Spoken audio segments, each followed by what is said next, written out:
Ito pala yung gawa namin na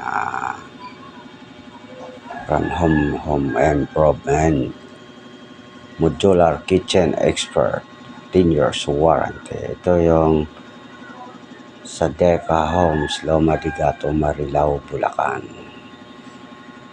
Ito yung gawa namin na yung kitchen cabinet, cabinet, island counter. Yan ang mga modular boys. Yan sila. Yan, patapos na kami dyan.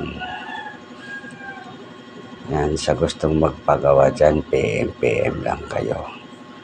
Ito nga pala yung sa Deca Homes, Loma de Gato, Marilao, Bulacan. Ito yung ginagawa namin dyan. Salamat sa nagpagawa. Yan ang mga modular boys. Yan. Yung organizer para sa mga plato, baso. Yan. Soft close po yan. Yan. Ito naman yung dito sa aming pagawaan sa shop. Yan. Habang ina-assemble namin. Yan. Tapos i-install na lang doon. Ito naman para sa Quezon City yan. Ready for delivery, Quezon City yan. Yan.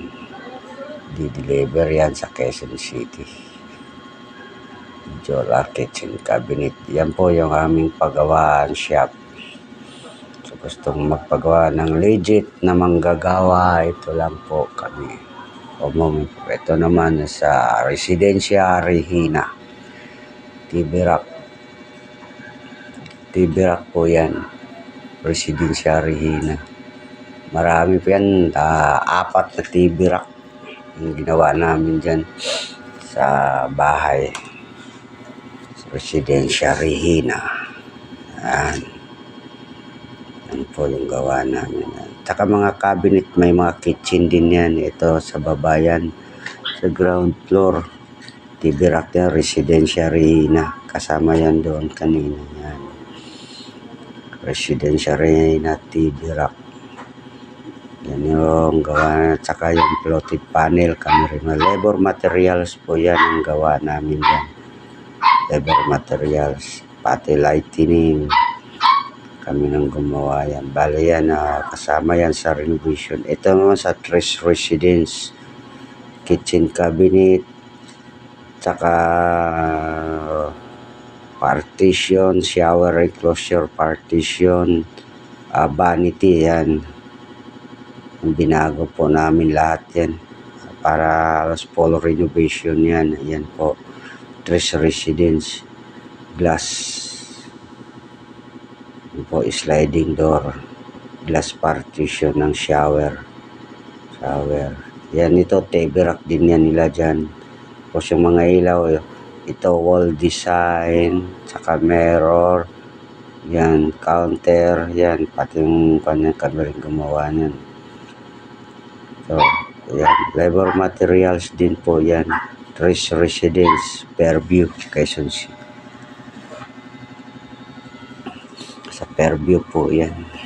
Tres Residence, Fairview. Yan o. Inaayos yung wall cladding design. Lalagyan ng picture frame kasi yan eh. Yan. Yan o. May salamin. Yung doon sa kwarto naman yan. Mga ilaw. Yan, salamin. Lalagyan yan. So gusto magpagawa yan sa mga condo, Tres Residence. Ito, Tres Residence din po ito. Tres Residence. Lapit sa SM Fairview. Ayan. Ang mga modular boys. So, gustong magpagawa dyan, PM lang. Tres Residence. Yan po ang gawa namin sa Tres Residence. Yan. Kinakabit yung shelves. Ito naman sa landing yan. Malolos. Sa Malolos yan. Landing office, Malolos. Total renovation din po yan. Forbes Lending Corporation. Yan, nagtatabas kami dyan ng plywood para sa cabinet. Yan yung hindi pa nagawa. Tatabas muna kami ng pang-cabinet namin dyan na namin tinabas. Hindi na sa shop kasi man. Ito naman sa Heritage Homes, Loma de Gato, Marilao, Bulacan, Phase 5. Halos lahat po yan. Full renovation, cabinet, ceiling, painting, yan. Ayan, huli lang kasi na kanya yan. Ito man sa Twin Oaks Tower, condo. Yan, pull-up bed. Yan, pull-up bed. Yan, kami gumaapat. Yung upholstery, yung pinaka headboard niya, upholstery, kami rin po gumawa niyan. Total renovation din to sa Twin Oaks Tower, Mandaluyong. Yan. Yan. Cabinet closet. Yan, nilagay na yung mga damit. Pero mga damit po namin yan, wala pa yung may-ari dyan. Yan, drawer. Testing lang para makuha kung suwabe. Yan, may pole mirror yan na nakalagay. Yung pintuan may mirror siya. Yan, hangeran. Dalawang hangeran. Glossy white po ang ginawa. Tsaka yung ceiling design. Yan, TV rack din ang floated panel. Yan, TV rack. Tsaka ito may mga yan, binago sa Tunos kasi sa condo hindi naman kuan yan eh. Talagang nakatile. Pati ito yan oh. Cabinet sa loob ng CR. Mayroon at saka lightning design. Yan. Sa Twin Oaks Tower po yan. Yan oh. Pati yung folded table yan, yung sa baba ng TV rack, folded table. Yan, mayroong pang office table. Ito naman sa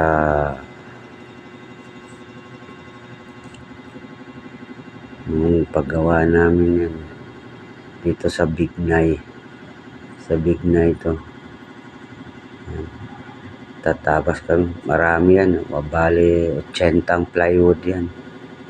Na dalawang palapag na bay, puro cabinet. 80 plywood. Binili namin yan. Kinulang pa nga eh. Umabot yan ng 120 pieces na board. 120 pero 80 muna nga kasi pa magkasya. Masikip. Kaya dyan muna kami nagtabas na sa hindi na doon sa shop. Para hindi na ibibigay dahil malalaking cabinet yan. Pwede naman sa on-site eh. Dahil renovation naman din to eh. Yan. Kasama sa renovation, pati cabinet. Ito naman sa Tres Residence din to. Yan, hanging cabinet. Mirror. Yan yung may-ari, si Calvo. Yan. May-ari yung Calvo, yung may-ari. Kinukuha namin kuha niya. Cabinet. Hanging cabinet sa Tres Residence. Tower 1.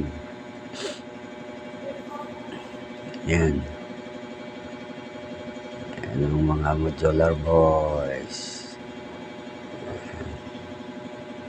Itong magpagawa niyan. Ito naman doon sa warehouse, yung Chinese. Yan, ginawa namin solid Nara. TV rack din yan, solid Nara. Yan, dami pinagawa yan. Mga puro solid. Tagawa namin, di-deliver yan. Furniture talaga, hindi yan modular. Yan, ginawa namin yan. Varnish, solid wood, Nara. Order ng Chinese. Yan. Sila naman ginawa yan. Ready for delivery na yan. Inaayos na. Yan, nililinis na, pinapakintab na. Ito naman yung sa Tres Residence na una yung ginawa namin na yung site visit. Yan o. Bare na bare, walang kuhan. Tapos binago lang namin. Yan, Tres Residence yan.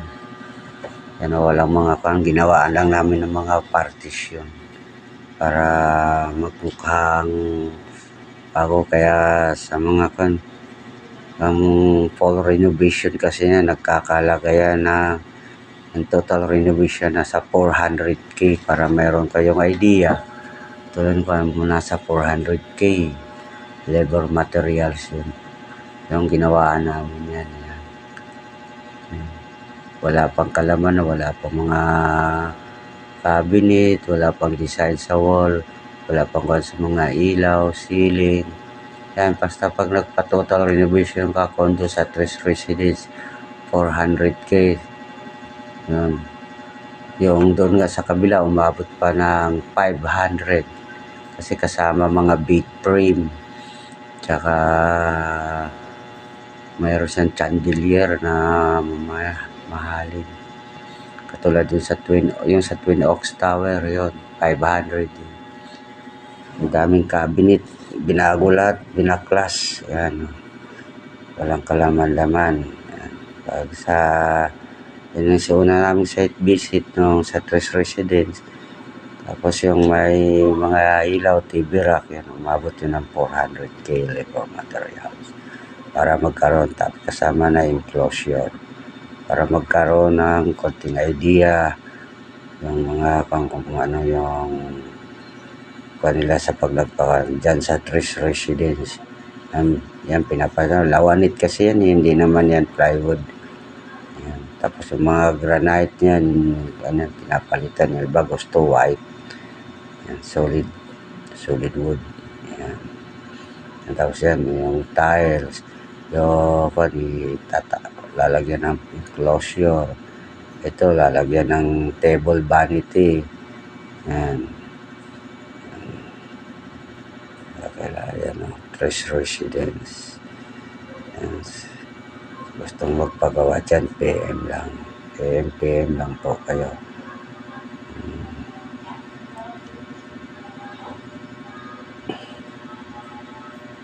Ito naman sa Mandaluyong salon, Pot Spa Salon. Katabi niyan, David Salon yan. Interior design, all renovation yan. Laki yan. Labor materials, electrical, kaya Pot Spa. Yan sa Mandaluyong, sa May Libertad.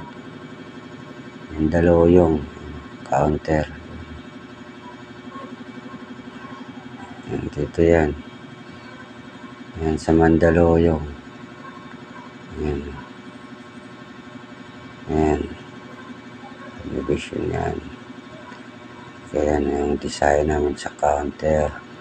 Reception counter table. Full renovation. Salon, spa. Yan. Yan. By next video, may papakita na yan. Wala pang nasa 50% pa lang yan. Ito naman doon sa Greenwoods Executive Village. Yan yung mga granite installation, yung modular cabinet. Yan, hinahasa na yung modular cabinet. Laki dito. Sa Greenwoods Executive Village, Pasig, Cainta. Yan. Nasa kuan din to, 70 plywood. Ito naman yun sa Greenwoods din to. Total renovation. Nabili na yung bahay worth of 25 million. Pinarenovate uli. Nagkalaga ng 2.5 billion. Lahat ng mga kanyan pinalitan, mga cabinet. Lagay yan. Swimming pool. May swimming pool po yan. May mga kanyan chandelier, yung mga mamahaling. May swimming pool yan. Yan, island counter. Yan, yung kitchen counter niya yan, kasama yan, nasa 600k lahat yan. Lahat yan, 600k yan ang ginawa.